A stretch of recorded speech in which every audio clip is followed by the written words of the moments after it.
Ganito pala ito guys, oh, yung ganitong, ano, wow, pasta. Ganito pala siya. Ayan, oh. Oh, diba? Ating lulutuin. So, mag-boil tayo ng ating water. Pwede na nating ilagay. Ay, siguro madali lang naman tong maluto. Kasi first time ko lang na, ano guys, yan pa yun noong aming, noong Christmas pa yan. Tapos, i-drain din natin. Mamaya.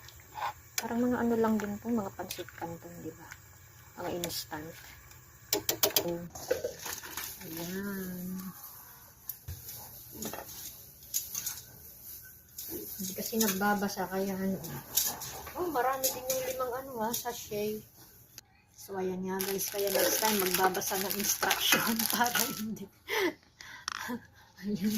Hindi kasi nagbabasa kaya i-dissolve daw natin ang seasoning in a 2 tablespoon of hot water. Ayan. Oh. May water na, hot water na kasi. Ayan. Ito na yung pasta, oh. Ayan. Ayan. Oh, marami din yun, oh.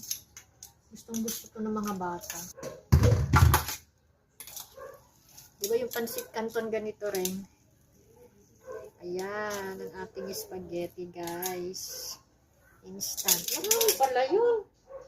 So, let's gonna put in our, yung na-dissolve natin, ano, seasoning yan ako.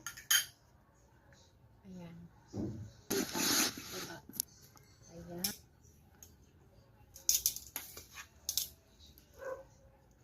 Tingnan natin kung may lasa, guys. Oh. Ito yung ano niya, sauce.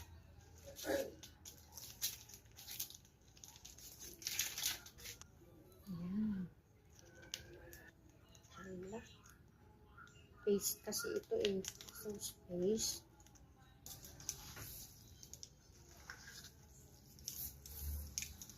Pwede na yun ako, kulang yata. I-add na lang natin ng ano yung ketchup. Pwede na tayo. Ito na guys. Instant spaghetti ng wow pasta.